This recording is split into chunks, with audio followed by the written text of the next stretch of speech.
Sa biyahe natin ngayon, papasyalan natin ang ilang magagandang tanawin at overlooking sa Pililla Rizal na malapit sa Metro Manila. Isa na dito ang KM64 Plus 500 View Deck na matatanaw dito ang pinakamalaking lake sa Pilipinas, ang Laguna Lake o mas kilalang Laguna de Bay. Kasunod nito, pupuntahan naman natin ang kilala nilang Pililla Wind Farm. Nakikita nyo yung windmill, guys! Woo! Na napakagandang puntahan dahil sa mga naglalakihang wind turbines. Ang Pililla Windmill ay inumpisa ng pagtayo nito noong June 18, 2013 at natapos noong 2016. Kaya nito mag-supply ng kuryente sa halos 66,000 kabahayan sa Rizal at ilang bahagi ng Metro Manila. At naging tanyag din ito dahil sa mga nakakamanghang ganda ng tanawin dito. Kaya tara, samahan niyo ako sa adventure na ito.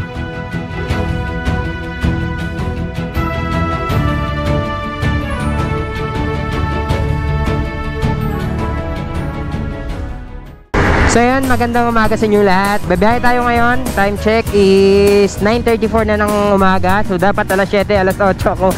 Pero kanina kasi maulap tsaka maambot, mga alas 6 ng umaga, alas 5. Nandito tayo ngayon sa Antipolo, sa Barangay San Jose, Antipolo City.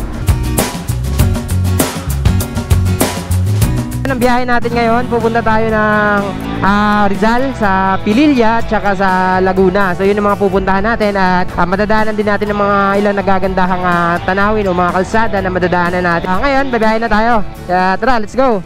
Tingnan nyo naman ang tanawin na meron ako dito. Wow!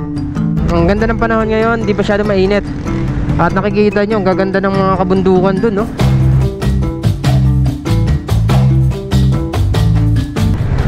Tara, dire-diretso na tayo. Medyo maraming sasakyan ngayon. Ganda ng kalsada dito, oh. Puro zigzag.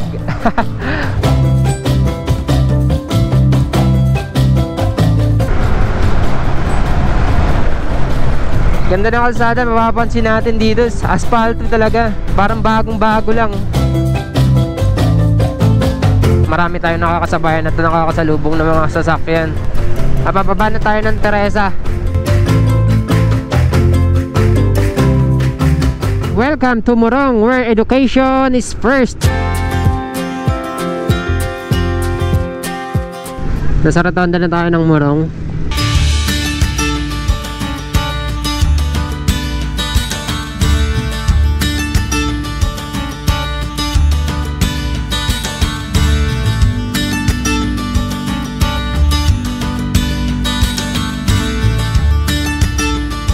Malapit na tayo ngayon sa Baras Rizal. Okay, ito nyo naman, bumaba na yung ulap dun sa kabundukan. Grabe. Palayan, ganda.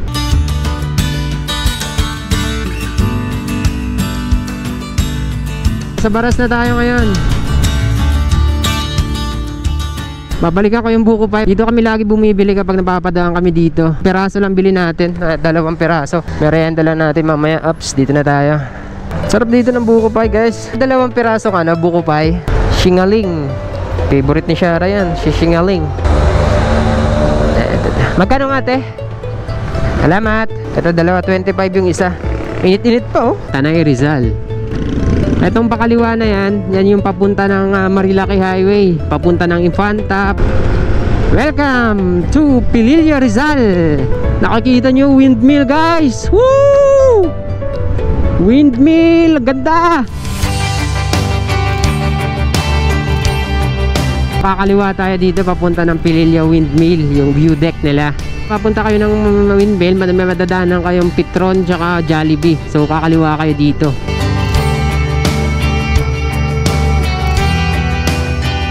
Mga naghahanap ng kurbada dyan dito, oh, meron din dito kurbada sa Pililla.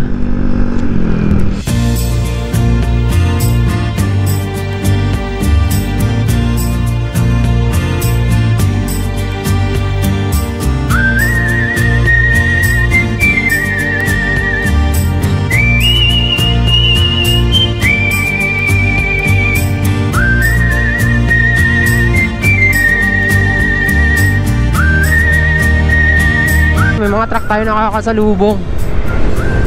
Grabe naman, ang bilis naman na ito. Ganda ng tanawin dito. Dito lang yan sa Pililla, Rizal. Malapit lang sa Metro Manila.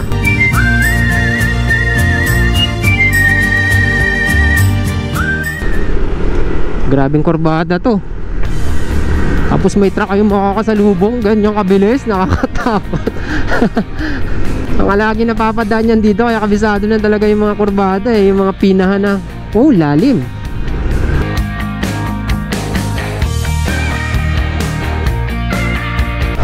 Op, basa. Bakit ang lakas ng tubig? Ano, nagkakaroon ng butas dahil sa tubig.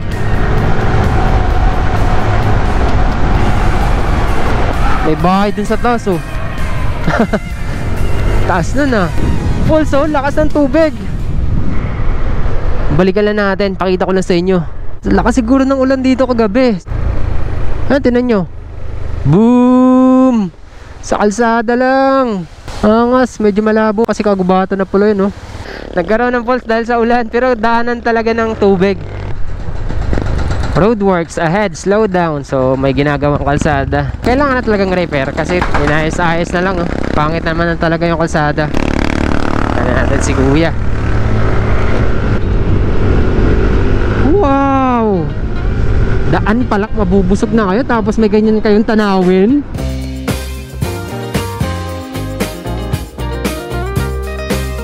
Ito na yung view deck dito.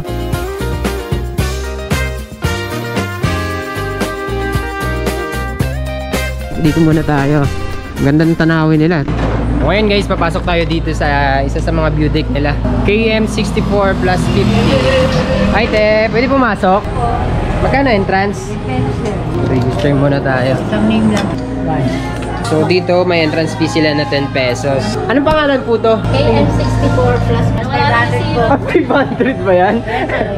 Ito KM64 plus 500 view deck. So ang pangalan nitong view deck na to is KM64 plus 500. Yung zero kasi doon nawala na. Binagsak ng bagyo. Bagyong Christine po. Sige po, dito na po ako. Salamat. Ay, nakikita niyo yung view na yan, no? Ganda, oh. Diba?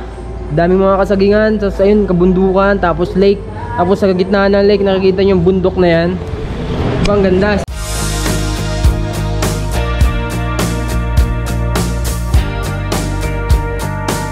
Ito yung mga pwede nyong puntahan. Mount Sembrano, Balanga Seafood Restaurant. Nandito tayo ngayon sa KM64 plus 500. Ito yung view deck na yun, yung pangalan nila. Ganda, oh. Tapos sa tabi lang ng kalsada. Saglit lang tayo dito kasi papakita ko lang to sa inyo para magkaroon kayo ng idea bago kayo pumunta ng windmill farm. So may mga pahingahan din sila, may mga upuan din sila dito. Tapos ayun, nakikita nyo yung bundok na yan. Ganda, oh. Dun, oh.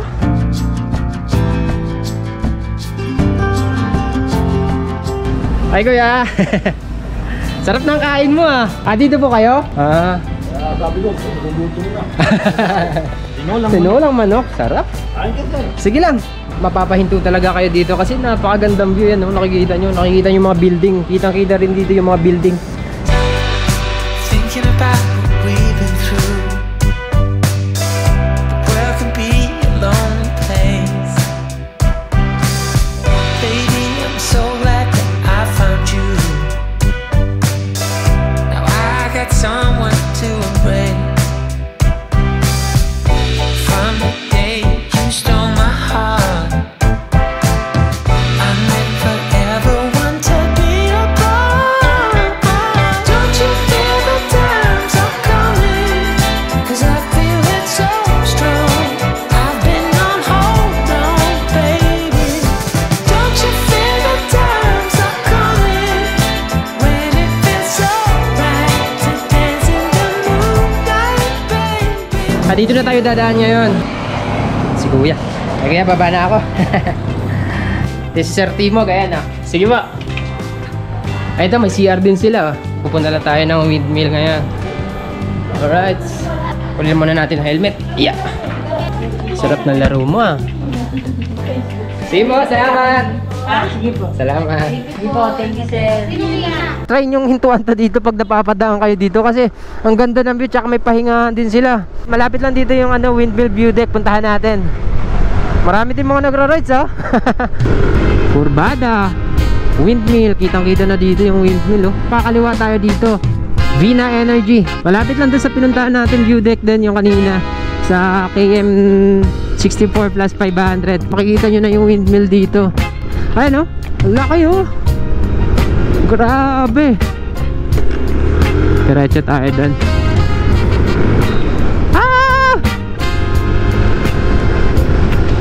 Papakita ko lang sa inyo dito. Magandang view deck din to. Kung mga hilig kayo sa mga view deck, mga mag picture ma-recommend ko to. Maganda to dito. Lalo na kapag maaraw, maganda panahon. Maganda rin naman ngayon. Medyo maulap lang. May mga madilim lang na part. Saan tayo magpa-park? Eh, wala na yung parkingan dito. Sarado ba ngayon?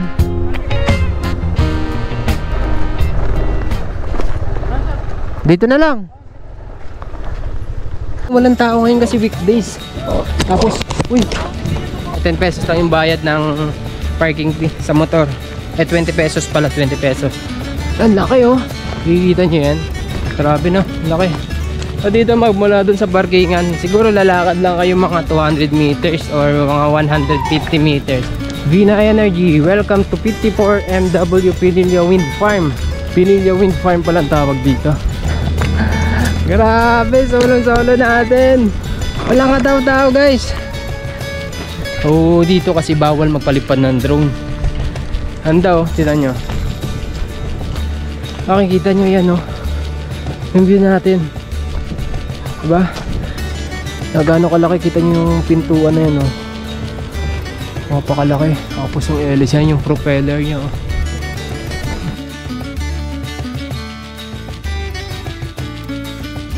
Ayan sila, sir, oh. Galing pa ng Marikina, nakarating dito. So may mga souvenirs din sila dito. May CR din dito. Hello po, pwede po pakita ko lang sa ano. Basa pa yan. Ito po brown. I love Pililla, diba? Galing niya ate, oh. Agawa lang din po sa kahoy. Kahoy siya. Galing. Tapos white na pintura. Magkano po yung ganyan? 100. 100 lang daw. Meron din sa kabila, meron din dito. May mga chips din sila. Ito po, papakita ko lang po. Ayan, may mga presyo dito. Sa 70 itong maliit na white, 70. May brown sila tsaka white, 90. Medyo malaki-laki, 120. Gaganda, oh, 130, 150. So mga souvenirs, ito rin may mga maliit, may mga keychain din sila. May mga wallet din sila. May mga nakalagay na Pililla Wind Farm. Diba? Ang galing. Sige po, salamat. Nakita niyo yung mga presyo. Ang ganda ng mga ano nila, souvenirs. Ito meron pa tayong pupuntahan dito na mas malapit. Na mas mataas dito ng konti. Ito. Pupuntahan natin yan. Doon lang din kapag nag-park kayo, magbabayad lang kayo ng 10 pesos. Meron din dito, yun, ng mga tindahan. Mga souvenirs din, may mga chips, suka.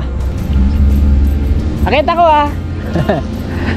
Doon lang yung magbabayad ng parking. Siya yung nag-ano dito, nag-assist ng mga nagpa-park. Ayan, no, private viewing, 10 pesos lang kasi hindi pa siya tapos.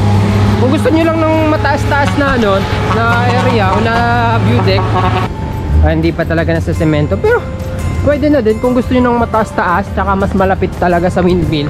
Dito pa lang sa hagdan, maririnig na natin yung ikot ng propeller o yun ng windmill. Ayan, no, pakinggan nyo. Diba? Rinig na rinig dito. Ito may mga pinya pa, bagong tanim lang, oh. Ayan, pag akyat natin bago tayo pumasok, may mga railings din sila. Kala ko bagong pintura, eh. Hindi pa natatambakan ng graba. Mas maganda dito kasi mas mataas. Kitang kita nyo yung windmill doon, tapos may bundok, oh. Ganda.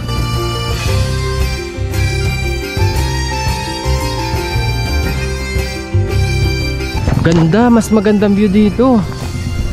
Doon tayo kanina, yung area na yan, pero nandito tayo sa taas. Ayan, o. Ano nyo? Woo! Ganda! Ito yung view natin, no? Diba? Ang ganda, oh. Mas magandang view dito kumpara dun sa kabila. Pero maganda rin naman kasi mas maganda lang dito. Kinagandahan lang kasi mataas. Kung kitang-kita nyo yung view dun sa baba. Sunod na sunod sa akin yung aso. Wala akong pagkain. Wow, picture tayo dito. Dito maganda mag-picture, oh. Sabi dito, medyo malakas ang hangin. Hindi ko alam kung naririnig nyo. Eh, talaga namang, di ba?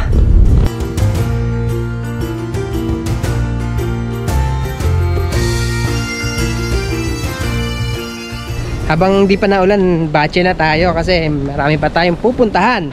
Kalimutan. sa'yo doon, nagdalang mo. Ang dami kong sticker doon, nakalimutan ko na. Nahiya pa. Kasi iba pagbalik ko, hindi ako sticker. Nakaraan kasi pumunta kami. Nandito rin siya din yung nag-assist sa akin dyan. Pero wala akong sticker ngayon. Wala na naman akong dalang sticker. Pagbalik niya sir. Pagbalik na naman. Ilan ako sir? Dalawa na utang ko. Marami na utang ko. Ay na, kunin ko lang, Nay. Salamat po. Yeah. Ngayon ay paalis na tayo. Pupunta na tayo ngayon ng Laguna. Lake naman ang pupuntahan natin.